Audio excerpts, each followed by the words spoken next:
갈라디아서 전체가 다루고 있는 주제가 뭐냐면 두 글자예요. 구자로 시작해요.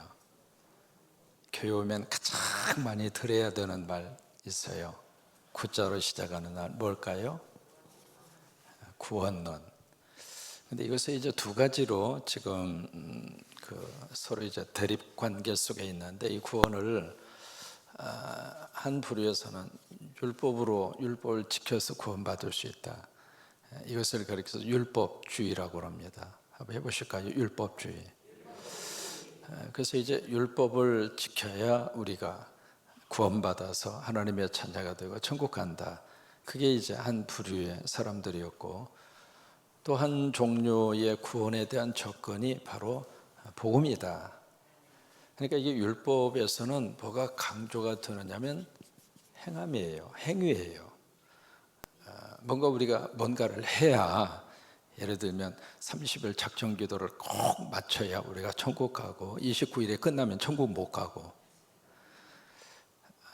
주일 성수도 죽을 때까지 한 번도 안 빠져야 천국 가고, 사정이 있어서 한 번째로 빠지면 이미 탈락하고, 이게 이제 율법주의가 가지고 있는 행함의 그런 원리라면, 이 복음주의, 이것을 율법주의, 이것을 이제 복음주의, 그렇게 표현을 하는데, 이 복음주의에서는 뭘 우리에게 강조하느냐면 믿음이에요. 살다가 보면 빠질 수 있는 거지. 오늘 수요예배 안 왔다고 다 지옥 갈까요? 하다가 보면 나올 수도 있고 안 나올 수도 있고, 그래요 안 그래요? 대답도 아니요. 근데 이게 지금 갈라디아서 속에 뭘 지금 담고 있느냐면, 처음에 이렇게 시작을 했어요. 그래서 복음을 듣고 그렇구나, 예수 믿으면 천국 가는구나. 그래서 믿음으로 이제 구원의 시작을 했는데, 옆에서 누가 와서 고춧가루를 뿌리는 거야. 그거 가지고 안 돼야. 행함이 있어야 돼. 작정기도 해야 되고, 그리고 열심으로 헌신도 해야 되고, 하나님 앞에 뭔가 11주도 바치고 안 바치면 하나님이 그냥 아무 쓰잘데기 없어. 율법적으로 해야 돼. 행함으로 나가야 돼. 그런 식으로 와서 누가 고춧가루를 뿌리는데, 그 말을 가만히 들으면서 그런 게 비어 해가지고 거시기 해버린 거예요.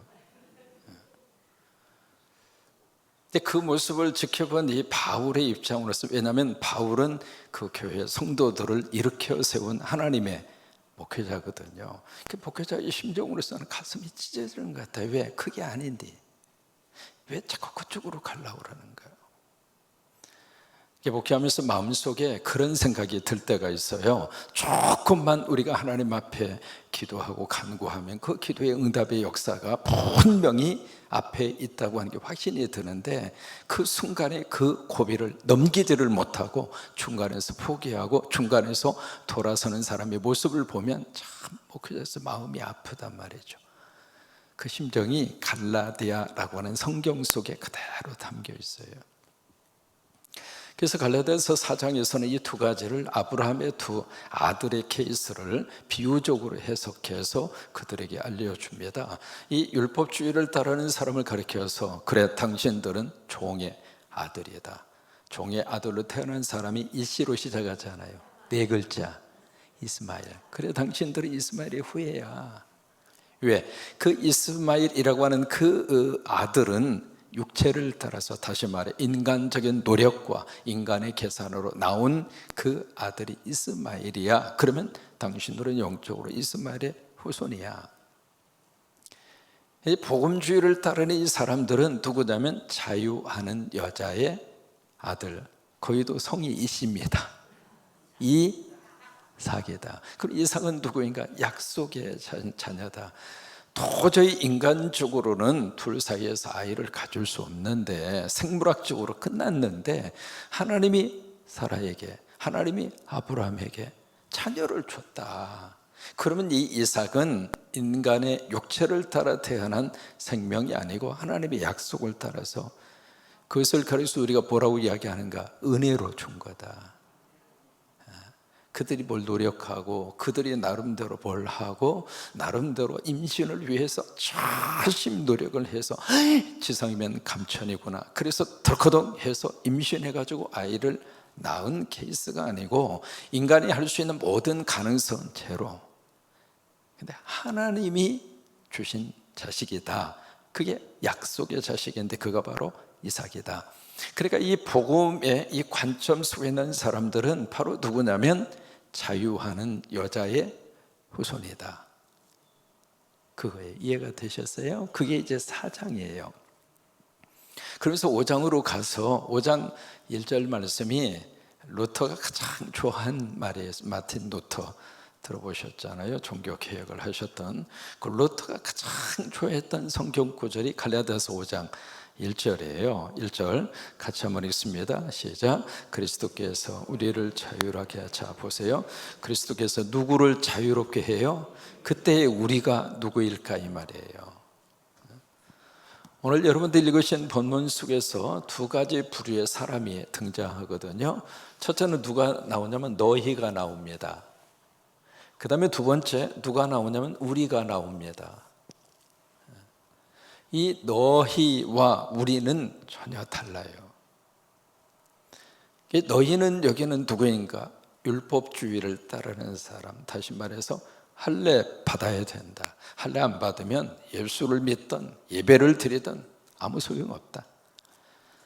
어떤 믿음의 행위를 하더라도 할례라고 하는 것을 받지 않으면 당신은 이미 지옥으로 갈 운명이다. 그게 이제 율법주의자들이거든요. 근데 그들을 가르쳐서 오늘 본문에 뭐라고 하니까 바로 너희라 그렇게 표현하고 있는 거예요. 그러니까 너희라고 지칭된 사람은 이쪽 사람하고 달라요.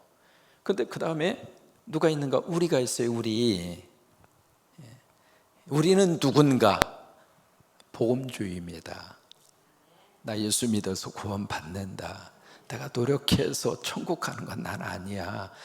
나는 내가 부족하지만 나 예수 믿고 예수님이 나에게 은혜를 주셔서 믿음 하나, 나 그거 하나 때문에 나 구원받고 나는 천국 갈 그런 믿음의 사람이야. 이게 이제 우리. 그렇게 1절에서 말씀하시는 그 우리라고 하는 그 단어, 그것은 이제 영어 번역에서는 그렇게 되어 있습니다. 바로 뭐냐면 우리라고 표현되어 있는 그 부분 자체가 바로 형제와 그 바로 위에 4장 31절에 형제들아 나오는 그 단어예요. 형제와 자매들아. 다시 말해 예수 믿는 크리스찬들, 그들을 우리라 그런 거예요. 근데 우리를 누가 자유롭게 하셨는가? 누가 자유를 주셨어요? 예수님이 자유를 주셨어요. 그러니까 예수님이 자유를 주셨으니까 바로 이 상태 속에 있을 때에는 어떻게 사는가? 이 율법의 행함으로 살고 있는 너희들은 어떻게 살고 있는가? 종으로 살고 있어요. 누구 종으로? 율법의 종으로. 근데 이 복음을 믿고 믿음으로 살고 있는 우리들은 그 예수님이 종의 그 삶의 자리에서 우리에게 뭘 줬는가? 자유를 줬다 이 말이에요. 그러니까 예수님이 우리를 예수 믿게 하셔서 자유롭게 하려고 자유를 주셨으니, 그러니까 얽매이라고 자유를 준 게 아니에요. 자유스럽게 살라고 자유를 준 거지. 여러분 예수 믿으시고요, 참 받을 수 있는 축복 가운데 하나가 자유예요. 그러니까 예배 시간에도 졸고 싶으면 졸 자유가 있습니다. 아버지 집인데 꼭 내가 이것을 안 하면 하나님이 방망이 들고 있다가 후들겨 칠 것 같으니까 이 배 안 맞으려고 와서 찬양을 부르고, 우리 정원 집사님 절대로 그런 모습이 아니었거든. 하나님의 뜻이어서 우리 집사님 우리 성광교회 보내주시고 참 찬양 잘하잖아요. 얼굴도 저하고 비슷하게 생기고. 최근에 이제 우리 교회에 보내주신 분이거든요. 그러니까 이게 하나님께서 나를 이 교회에 보내주셔서 내가 잘하든 못하든 나 하나님 찬양하고 그 찬양을 가지고 같이 은혜를 나누겠다, 그런 모습으로 찬양을 한 거지. 이 찬양 안 하면 벌금 500만 원. 그게 무서워서 이 찬양을 어쩔 수 없이 하는 그 찬양이 아니라 그 말이에요. 예수 믿고 자유예요. 우리가 세상적인 자유는 루즈벨트가 4가지의 자유를 이야기했거든요. 언론의 자유, 신앙의 자유, 그 다음에 가난으로부터의 자유, 그 다음에 공포로부터의 자유. 이게 그 유명한 루즈벨트의 4대 자유예요. 근데 오늘 예수님이 말씀하시는 이 자유는 그런 세상적인 자유가 아닙니다. 여기에서 말씀하시는 자유라고 하는 것은 바로 이거예요. 율법의 종으로부터의 자유. 그게 이제 우리에게 주신 복음 안에서 주신 놀라운 예수님이 주시는 축복이고 자유라 이 말이에요. 근데 그 자유를 주셨으니까 두 가지, 이제는 굳건하게 서서, 굳게 서서. 그 이야기는 바로 뭐냐면 어디에 딱 서야 되는데 여기에 서지 말고 자유를 주는 복음 위에 딱 서서 흔들리지 말고. 아멘. 누가 와서 막 속삭거리면 그런가 보다 하고 귀를 열고 그쪽으로 한번 가볼까 해서 이상한 성경 그룹에 가서 성경 공부한다고. 우리 성광교회 교인들은 그런 분 없으리라고 믿어요. 그러니까 이게 그렇게 흔들리지 말고 엉뚱한 곳에 뿌리를 내리지 말고 우리에게 자유를 주시려고 자유를 주신 그리스도, 그 진리의 복음, 거기에 뿌리를 내리고 거기에 굳게 서서 뿌리를 깊이 내려고. 여러분 한번 여기 왔으면 천국 갈 때까지 여기서 이 교회 섬겨. 왜 아멘 안 하는 분이 한 분이 계시는 거예요. 이민 가면 어쩔 수 없지. 한번 하나님이 나를 이곳에 보내셔서 여기서 말씀 가운데 내가 하나님의 은혜를 받고 여기서 하나님의 복을 받고. 어제 우리 시모 장로님들 그리고 피택 장로님들이 함께 김관영 피택 장로 집에서 같이 이렇게 모였어요. 다 이렇게 모여 있는데 얼마나 행복한지. 그래서 어제 그랬어요. 우리 교회 섬기는 이 장로님들, 앞으로 장로 임직이 되셔서 우리 교회 섬기는 장로님들은 기적의 주인공들이 되어라. 왜? 교회를 통해서 기적을 보고 있지 않느냐. 그래서 두 가지를 이야기했어요. 첫째, 100개 십자가, 이거 기적이지 않느냐. 여러분 인정하십니까? 아니 2016년도부터 이게 지금 횟수로 몇 년입니까? 어떻게 100개 십자가를 우리가 세울 수 있느냐고요. 이거 하나님이 하신 기적이란 말이죠. 아니 코로나 기간 2년 동안 어떻게 건물 50개를 세계 11개 나라에 세울 수 있느냐고요. 사람이 한 게 아닙니다. 또 하나 우리 교회에게 하나님이 주신 기적 가운데 하나가, 저는 나포의 부활동산이라고 저는 믿어요. 50년 동안 뭘 못했잖아요. 근데 하나님이 기적같이 그것을 허락을 하셔서, 그래서 짧은 공사 기간에 참 빚 하나 없이, 빚 하나도 없어요. 빚 없어요. 기적으로 주셨다고 난 믿어요. 그러니까 이게 믿음 안에서 주신 그 하나님의 은혜를 생각을 하고 바로 복음의 거룩한 이 재단에 깊이 뿌리를 내리고 굳건하게 서서, 그 다음에 두 번째, 다시는 종의 멍에를 매지 말아라. 왜냐하면 지금 이쪽에 속한 사람이 와가지고 자꾸 지금 멍에를 갖다가 매는 거예요. 교회만 나가면 안 돼. 할례 받아야지. 할례도 안 받고 어떻게 구원받고 천국 갈 수 있다고 그래? 그건 안 돼. 그러면서 자꾸 멍에를 갖다가 매는 거예요. 그러니까 이 부분에 대해서 오늘 여기 2절에 기가 막힌 여기 말씀을, 여기 이 글을 쓰고 있는 바울이 그렇게 표현을 합니다. 2절에 보시면 같이 한번 읽을까요? 보라, 나 바울은 너희에게 말라. 자 보세요. 보라, 이 부분을 영어로 보시면 그렇게 되어 있어요. 영어에는 마크해라, 표시하라 이 말이에요. 표시해라, my word, 내 말을 줄쳐라, 이거 줄쳐라, 밑줄 쳐라 이 말이에요.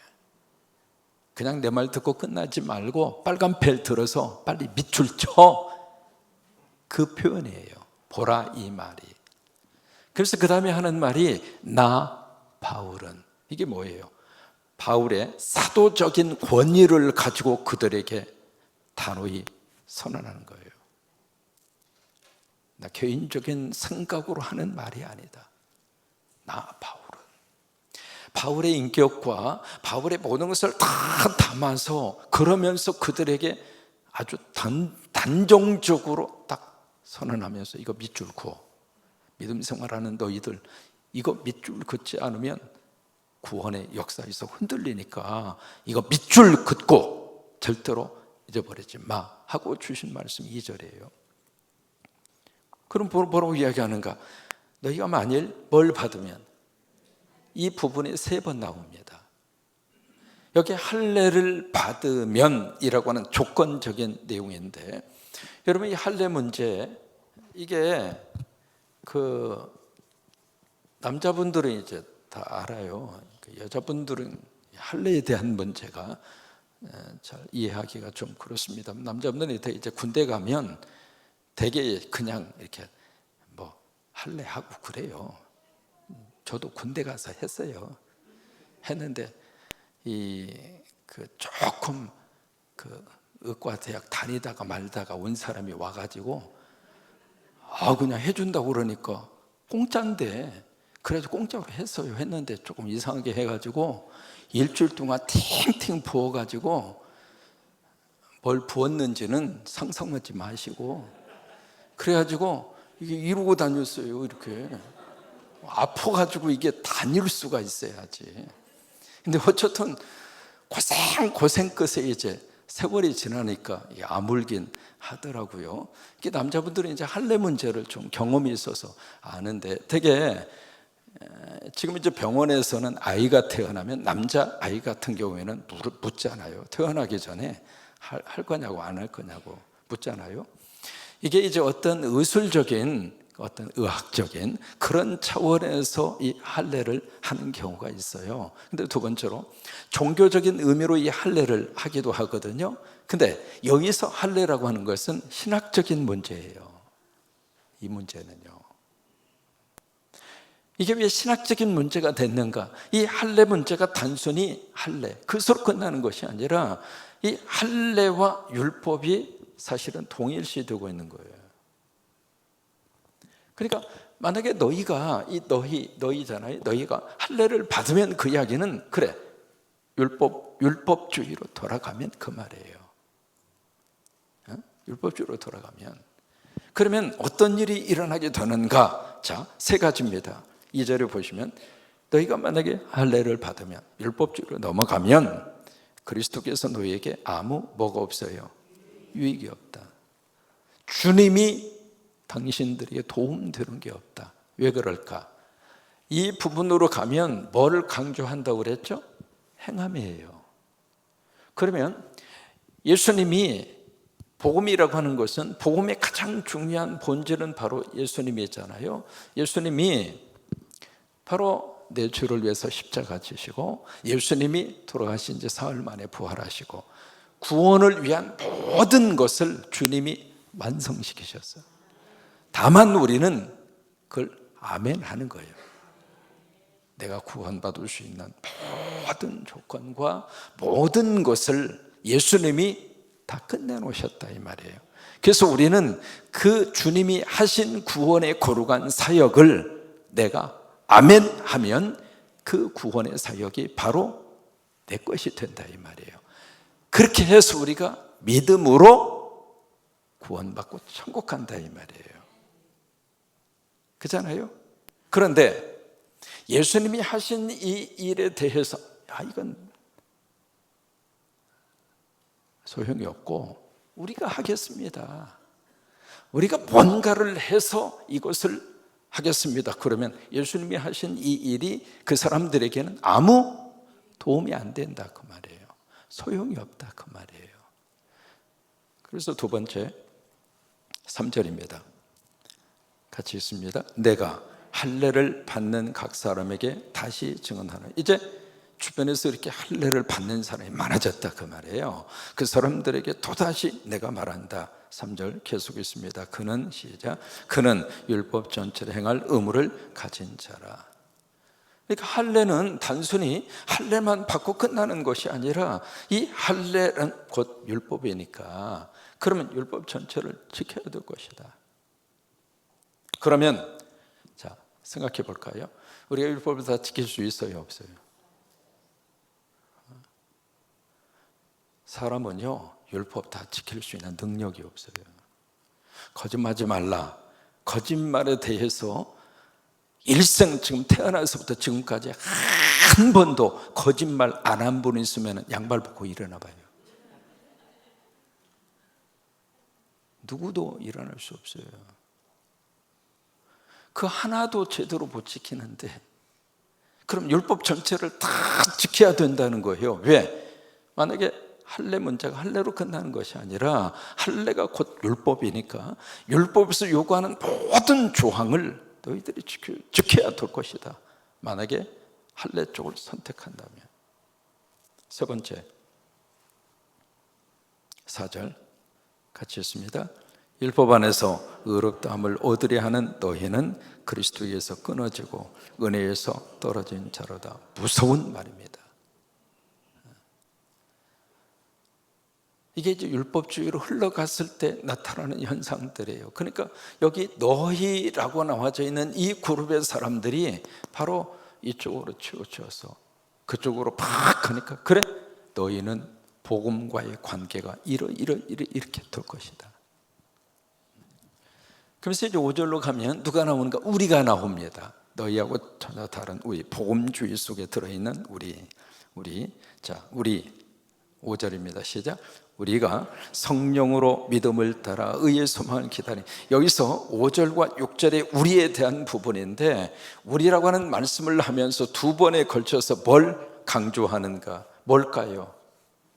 이거예요. 뭘 강조해요? 5절도 믿음, 6절도 믿음이에요. 그러니까 믿음. 그래서 우리가라고 하는 이 크리스찬 복음을 우리가 믿고 신앙생활하는 우리는 성령으로 무엇을 따라? 믿음으로. 그러면 보세요. 우리가 성령으로 믿음을 따라 의의 소망을 기다리로니 우리가 뭘 기다리는가? 의의 소망을 기다린다는 거예요. 의의 소망이 뭘까? 의라고 하는 것은 하나님과의 바른 관계예요. 그 하나님과의 바른 관계가 무엇으로 우리가 할 수 있을까? 예수 그리스도를 통하여. 의의 소망은 바로 복음이고 예수 그리스도예요. 그러니까 복음과 예수 그리스도를 우리가 기다리는데 어떻게 기다리는가? 여기 5절 말씀에 무엇으로 우리가 기다려요? 믿음으로. 근데 그 믿음을 누가 주시는가? 성령께서. 성령이 내 안에 들어오셔서 예수를 그리스도로 믿게 하고 성령님이 내 안에 오셔서 예수를 그리스도로 고백하게 하시고 그렇게 해서 그 믿음이 내 안에 형성이 됨으로 인하여 우리는 기다려요. 뭘? 복음과 예수 그리스도를. 그래서 궁극적으로 이것이 천국까지 이어지는 거예요. 그게 의의 소망이라고 하는 거예요. 그러면서 6절 말씀에 5절과 6절이 우리말 번역에서는 접속사가 없어요. 그런데 사실 6절 그 앞부분에 왜냐하면이라고 하는 접속사가 들어가야 원문하고 뜻이 같이 통해요. 왜냐하면이라고 하고 읽으시면 돼요. 5절에 우리가 성령으로 믿음을 따라 의의 소망을 기다리로니 왜냐하면 이렇게 읽으셔야 돼요. 자, 5절부터 그렇게 한번 읽어보셔요. 우리가 성령으로 믿음을 따라 의의 소망을 기다리노니 왜냐하면 그리스도 예수 안에서는 할례나 무할례나 효력이 없으되 사랑으로서 역사하는 믿음뿐이니라. 이해가 되세요? 믿음으로 딱 들어오면은 할례를 받았든 안 받았든 그게 무슨 소용이냐 이 말이에요. 유대인 같은 경우에는 할례의 전통이 있으니까 할례 받아. 그래서 바울도요 믿음의 아들에게 할례를 권유하잖아요. 유대인 같은 경우에 있어서는요 그 할례가 지금까지 쭉 왔던 믿음의 전통 가운데 하나예요. 그러니까 그래 할례 받아. 그러나 이방인들 같은 경우에 있어서는 할례가 낯선 문화거든요. 낯선 문화, 유대 문화이기 때문에 그 낯선 문화인 그 할례를 마치 구원받기 위한 조건으로 제시한다면 그건 아니다 이 말이에요. 받아도 되고 안 받아도 되고 뭐지. 그러니까 그리스도 안에 딱 들어오면은 이게 할례를 받았든 받지 않았든 아무 의미가 없다. 그러면 예수님 안에서는 뭐가 가장 중요한 의미를 갖는가? 사랑으로서 역사하는 뭐예요? 믿음 뿐이다. 오직 믿음 뿐이다 이 말. 아멘이죠? 여러분, 그래서 복음 안에서 오직 믿음이 바로 우리를 구원하고 우리를 하나님의 자녀로 삼아주시는 거룩한 하나님의 축복이에요. 여러분, 같이 믿음 붙잡고 그렇게 믿음으로 승리하게 되기를 주의 이름으로 축원합니다. 제가 어렸을 때는요, 호롱불이었어요. 목사님, 호롱불이요? 우리 세대가 그랬어요. 아시는 분만 고개 한번 끄덕여 보세요. 호롱불. 인터넷이나 가야 구경을 하지 뭐 호롱불. 저는 중학교 때까지 호롱불 켜놓고 공부한 세대예요. 뭐 제가 조선시대 사람인 줄 알아요? 우리나라가 그랬어요. 제 세대에 참 우리나라의 극과 극을 보는 것 같아요. 극과 극을. 그래서 우리 세대는요 아주 헷갈립니다. 이게 아날로그도 보통 아날로그 시대를 살다가 디지털 시대로 넘어가나 싶었던 이제는 최첨단의 5G가 아니라 6G까지 올라가서 세상에 따라가기가 얼마나 바쁜지 말이죠. 컴퓨터 처음 나왔을 때 제가 이제 미국 들어가자마자 컴퓨터 처음 딱 샀는데 뭘 샀느냐면 저는 이제 IBM 컴퓨터를 안 사고 맥킨토시라고 그래가지고 애플사에서 나온 컴퓨터 전 세상 톨톨 다 털어가지고 그걸 샀어요. 공부하려고. 근데 그때 IBM 혹시 아시나요? 좋은 컴퓨터 쓰신 분들 그때는 전부 다 명령, 커맨드라고 그래가지고 화면에다 명령을 딱 똑똑 치면 톡 치면 그 다음에 화면이 뭐 되고 아이고 주여 무슨 스마트폰입니까? 무슨 핸드폰입니까? 워키토키 자동차에다가 큰 뒤에 안테나 높이 달려있으면 힘 있는 사람 카폰. 그러니까 만약에 호롱불을 켜고 이렇게 살던 사람이 이제 환한 전깃불이 돌았어요. 제가 중학교 2학년 때 전깃불 처음으로 봤어요. 큰 교실 하나에 백열전구 하나 딱 달아놨거든요. 백열전구 그때 얼마나 밝지도 않았어요. 근데 대낮처럼 밝은 거예요. 호롱불 보다가 백열전구 하나 이렇게 달려있는데 그래서 4km를 걸어가지고 저녁에 거기 가서 공부한다고. 제가 그렇게 공부한 사람이에요. 4km를 걸어가서 호롱불 말고, 왜? 호롱불에서 공부하면 저녁에 이제 공부하고 아침에 세수하면서 코를 풀면 그을음이 들어가지고 시커매요. 경험자만 알아요. 그래서 그게 싫어가지고 저녁에 4km 걸어가서 거기 가서 백열종 하나 켜져 있는 그 학교 가서 공부한다고 거기를 가고 그랬었거든요. 이게 전기가 확 들어오면은 호롱불을 끌어안고 그래도 우리가 호롱불을 켜야지 구간에 명관이 있지 왜 호롱불을 버리냐고 그러고 있으면 답답할 노릇이죠. 스위치만 올리면 환해지는데 왜 끄름 나는 호롱불 거기에서 이 호롱불도요 이 심지를 한 번씩 이렇게 끄름을 제거시켜 주지 않으면 시커먼 끄름이 그냥 계속 올라와요. 지금 내가 세대 차이를 느끼는 것 같았고 그러니까 그냥 이걸 애지중지하면서 호롱불 그래도 호롱불이지 그러고 있으면 답답할 노릇이잖아요. 바울의 심정이 바로 그 심정이에요. 할례라고 하는 것은, 율법이라고 하는 것은 진리의 입장으로 보면 호롱불이나 마찬가지예요.